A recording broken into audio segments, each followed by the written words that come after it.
Hello everyone, how are you all? Hope you all are doing good. നമുക്ക് എന്താണ് ഇപ്പോൾ സിമ്പിളായിട്ട് ഉള്ളിത്തീയൽ ഉണ്ടാക്കാം. അതിന് ഞാനിവിടെ കുറച്ച് വാളംപുളി വെള്ളത്തിൽ കുതിർക്കാൻ വെച്ചിട്ടുണ്ട്. പിന്നെ ഇത് ഒരു 2 കപ്പ് അർപ്പിച്ച് വരുന്ന ചെറിയുള്ളി അത് 2ആയിട്ട് കീഴി 4ആയിട്ട് കീഴി ഇതൊക്കെ വെച്ചിട്ടുണ്ട്. പിന്നെ 3 പച്ചമുളകും ഇതുപോലെ സ്പ്ലിറ്റ് ചെയ്ത് വെച്ചിട്ടുണ്ട്. പിന്നെ ഇത് തേങ്ങ വറുത്ത് വെച്ചിട്ടുണ്ട്. ഇച്ചിരി കരിയാപ്പിലേക്ക് ഇട്ട് തേങ്ങ ഉള്ളി വറുത്ത് വെച്ചിട്ടുണ്ട്. ഇത് ഞാൻ ആക്ച്വലി നാട്ടിൽ നിന്ന് വന്നപ്പോൾ കൊണ്ടുവന്നതാണ്. അപ്പം നമുക്ക് പെട്ടെന്ന് ഒരു തേങ്ങ വറുത്ത് അരച്ച ഒരു കറികൾ ഉണ്ടാക്കണമെങ്കിൽ നമ്മുടെ കൈ റെഡി ആയിട്ടുള്ള സാധനം എടുപ്പുണ്ടെങ്കിൽ പണി കുറച്ച് കുറയും. നാട്ടിൽ നിന്ന് ഇതുപോലെ തേങ്ങ നോർമലായിട്ട് തേങ്ങ വറുത്ത് ഇച്ചിരി കരിയാപ്പിലൊക്കെ ഇട്ട് വറുത്ത് കൊണ്ടുവന്ന് സംഭവം ഫ്രിഡ്ജിൽ വെച്ചാൽ മതി. കേട് കൂടാതെ എത്ര നാൾ വേണേലും ഇരുന്നോളും.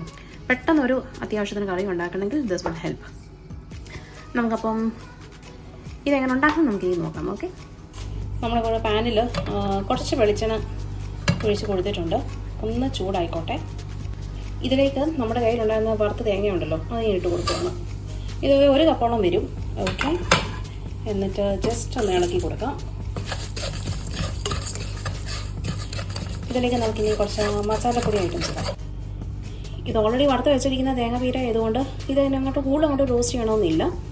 ലോ ഫ്ലെയിമിൽ വെച്ച് ഇതിലേക്ക് നമുക്കിനി മസാലപ്പൊടി ഐറ്റംസ് ചേർക്കാം. ഓക്കെ, അപ്പോൾ ഞാനതിന് 1 ടേബിൾ സ്പൂൺ മല്ലിപ്പൊടി, 1 ടേബിൾ സ്പൂൺ മുളക് പൊടി, പിന്നെ ഒരു 1/4 ടീസ്പൂൺ മഞ്ഞൾപ്പൊടി ഇട്ടിട്ടുണ്ട്. ഇതെല്ലാം കൂടി നല്ലപോലെ ഒന്ന് ഇളക്കി കൊടുക്കാം. ലോ ഫ്ലെയിമിലാണ് വെച്ചിരിക്കുന്നത് കേട്ടോ. അങ്ങനെ പച്ചമണം ഒന്ന് മാറുന്ന വരെ ഒന്ന് ഇളക്കി കൊടുത്തേക്കാം.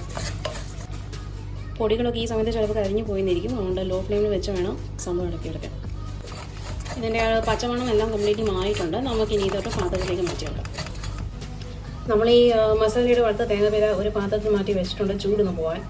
ചൂടുമായിട്ട് നമുക്കത് മിക്സിയിലിട്ടൊന്ന് അടിച്ചെടുക്കാം. അതേ പാത്രത്തിലോട്ട് ഞാൻ കുറച്ചുകൂടി വെളിച്ചെണ്ണ ഇട്ട് ഇച്ചിരി കടുക് ഇട്ടിട്ടുണ്ട്. കടുക് ഒന്ന് പൊട്ടിക്കോട്ടെ.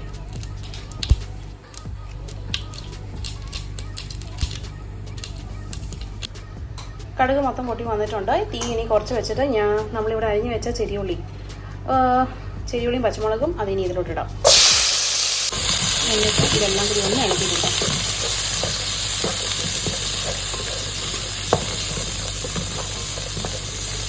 ഈ സമയത്ത് നമുക്ക് വേണമെങ്കിൽ കുറച്ച് ഉപ്പ് ഇടാം.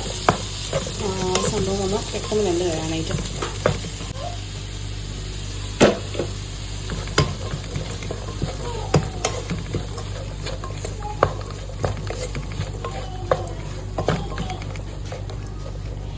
ഇതൊന്ന് അടച്ചു വെച്ച് നമുക്ക് വേവിച്ചെടുക്കാം. ചെറിയുള്ളി വെന്ത് വരുന്ന സമയം കൊണ്ട് നമ്മൾ ഈ പറയുന്ന വാളംപൊടി നമ്മൾ കുറച്ച് വെള്ളത്തിൽ കുട്ടിട്ട് ഇട്ട് വെച്ചിട്ടുണ്ടാകുന്നല്ലോ. നമുക്ക് ഇത് കൈ കൊണ്ടൊന്ന് പിഴിഞ്ഞ് അതൊന്ന് ഫിൽറ്റർ ചെയ്തെടുക്കാം. നമ്മുടെ ഈ മസാലയൊക്കെ ഇട്ട് വറുത്തെടുത്ത് തേങ്ങ അരപ്പ് അത് ഏകദേശം ചൂടൊക്കെ മാറിയിട്ടുണ്ട്. ഇത് ഞാൻ ഈ കുഞ്ഞു ചാറിലേക്ക് ഇട്ട് ഒന്ന് അടിച്ചെടുക്കാം. അപ്പോൾ വെള്ളമില്ലാതാണ് ഞാൻ അടിച്ചെടുക്കാൻ പോകുന്നത്. യെസ്, ഇതാണ് നമ്മളിപ്പോൾ അരച്ച തേങ്ങയുടെ അരപ്പ്.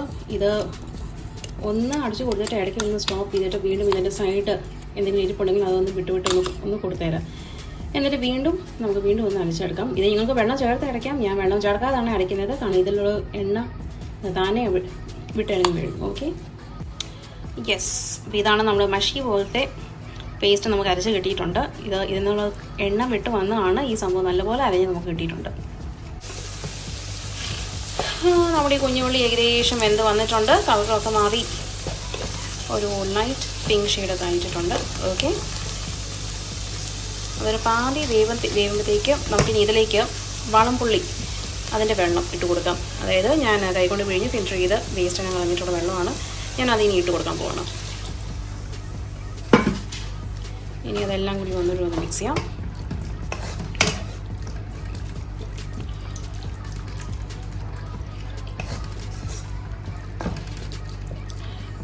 ഇത് അടച്ചു വെച്ച് വീണ്ടും ഒന്ന് വേവിച്ചെടുക്കാം. യെസ്, നമ്മുടെ മഷി പോലത്തെ തേങ്ങ അരപ്പ് നമുക്കിനി ഇതിലോട്ട് ചേർക്കാം. വാളംപുളിയിട്ട് വെള്ളം ഇട്ടിട്ടുണ്ട്. അതുപോലെ നമ്മുടെ തേങ്ങ അരച്ച പേസ്റ്റും ഇട്ടിട്ടുണ്ട്. ഇതെല്ലാം നമുക്കൊന്ന് നല്ലപോലെ ഒന്ന് ഇളക്കി കൊടുക്കാം. എല്ലാം നല്ലപോലെ ഒന്ന് പിടിച്ച് വരട്ടെ. ഒന്ന് അടച്ചിട്ടൊന്ന് വേവിച്ചെടുക്കാം. ഈ സമയത്ത് ഉപ്പ് ആവശ്യമുണ്ടോ എന്ന് നോക്കുക. ആവശ്യമുണ്ടെങ്കിൽ ഇടുക. നമ്മുടെ സൂപ്പർ ടേസ്റ്റി ആയിട്ടൊരു ഉള്ളി റെഡി ആയിട്ടുണ്ട്. ഇത് അത്യാവശ്യം നല്ല ലൂസായിട്ട് വേണ്ടിയവർക്ക് കുറച്ചുകൂടി വെള്ളം ചേർത്ത് നല്ല ഗ്രേവി പരുവത്തിൽ കിട്ടും. അതല്ല തിക്കായിട്ട് വേണ്ടിയവർക്ക് അത് കുറച്ചുകൂടി ഒന്ന് വറ്റിച്ചെടുത്താൽ മതി. അപ്പം സംഭവം അടിപൊളി ടേസ്റ്റ് ആയിട്ടുണ്ട്. അപ്പം എല്ലാവരും ഇതൊന്ന് ട്രൈ ഔട്ട് ചെയ്യണം. And do let me no your feedback. Okay, ഇതിൻ്റെ ഇൻഗ്രീഡിയൻസ് ഒക്കെ ഞാൻ ഡിസ്ക്രിപ്ഷൻ ബോക്സിൽ കൊടുത്തേക്കാം.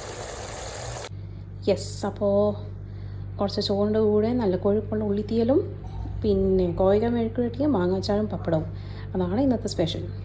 So do try it out and let me no your feedback. Thank you.